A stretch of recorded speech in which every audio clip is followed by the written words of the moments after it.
welcome to Storytime with Judy.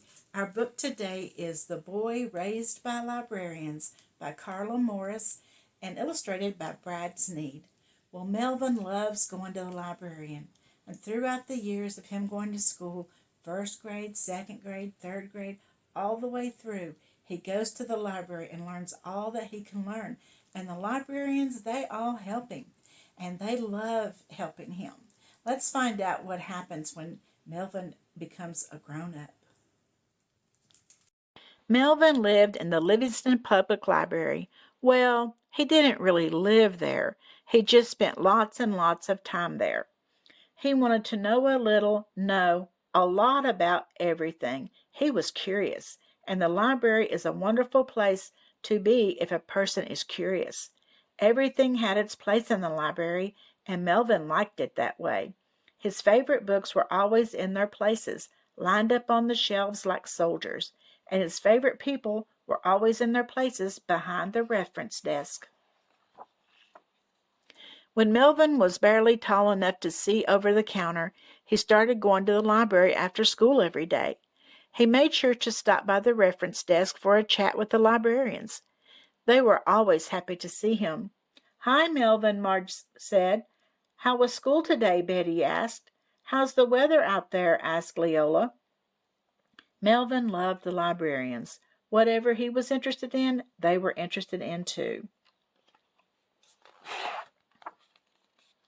"Where can I find some information about snakes?" he asked one afternoon. "Well," said Marge, "how would you like to raise a snake all by yourself? Here's a great book, Raising Snakes in Your Bathtub, from cute baby racers to big ugly cobras." Betty chimed in. "Here, dear, an arts and crafts book, making snakeskin purses, shoes, and other matching accessories." "Hey, snake poems and blessings," added Leola, as she found 42 snake websites with just 3 keystrokes. That's how librarians are. They just can't help it, and that's why Melvin loved them. In first grade, Melvin and his class went on a field trip to a real field. That afternoon, he ran to the library to show his friends his treasure, a big mason jar filled with all kinds of bugs. "Look what I have," he called as he burst through the library doors. "Can you help me identify them?" "Melvin, don't run in the library!" Melvin tripped, and the jar sailed across the room. All 87 specimens of caterpillars, cooties, and creepy crawlies were loose in the Livingston Public Library. Marge, Betty, and Leola quickly organized an emergency rescue squad. The bugs were retrieved, identified, classified, and cataloged within 20 minutes. "How'd you do that so fast?" asked Melvin. "That's how we are," explained Leola. "When we see chaos," began Betty, "we organize and catalog," finished Marge. "It's in our nature." She pulled out a field guide to insects and handed it to Melvin. To apologize, Melvin gave the librarians a lovely bouquet of flowers picked from the library's garden. Then he stopped to examine the aquarium next to the circulation desk. "Don't put your hand in the fish tank," Marge warned him. "But I was wondering," said Melvin, "how many kinds of fish are in the whole world, and all the lakes and all the rivers and all the seas? How much does the whole world, with all the dogs and cats and houses and cars and tractors, weigh?" The librarians were very busy with other patrons, but Leola knew just where to find some answers for Melvin. She sat down at the computer with Melvin, and they found the answers together. She couldn't help it. That's how librarians are. In second grade, Melvin was cast as the enormous eggplant in the school play. He practiced his part with the librarians. "Now say your line again," said Leola as she shelved the new Caldecott Award winners. "Project your voice to the back of the auditorium," said Marge in an alarmingly loud and clear voice. "But be natural," said Betty. "Try to look like you're not acting." She read aloud from Organic Gardening magazine to help him find his motivation. The audience gave the enormous eggplant a standing ovation. Melvin attended all the library programs. He was always the first person to complete the summer reading program. He loved the after-school specials and the Reader Guys book club and movie nights. He came to all the story hours, no matter the hour. But the spend the night in the library party was the best. Betty read the kids a bedtime story. Melvin curled up in his sleeping bag near the encyclopedias. Surrounded by thousands of books, he felt rich and happy.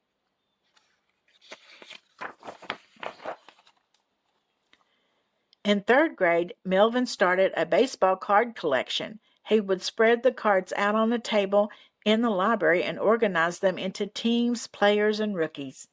Betty showed him how to store them in acid-free, archival-approved boxes, and Leola found him a price guide on the internet. They couldn't help it. That's how librarians are.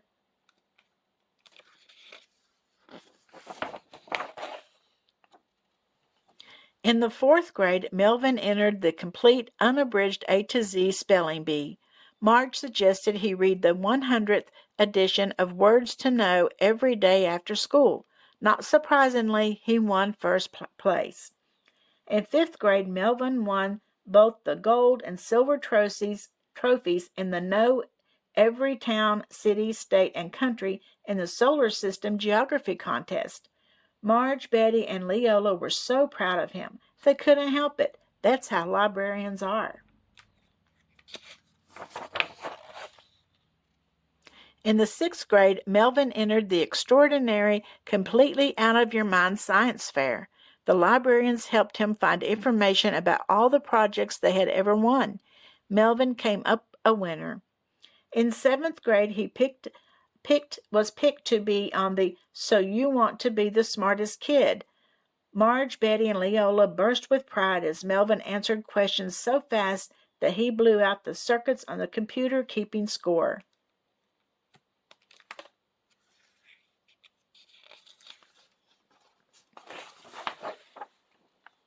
Every day after school, year after year, Melvin came to the library. When he was in high school, he even got a part-time job there. Marge, Betty, and Leola cried with pride and happiness at Melvin's graduation. "That's our boy," said Marge. "We helped him learn," said Betty. "All those books," said Leola.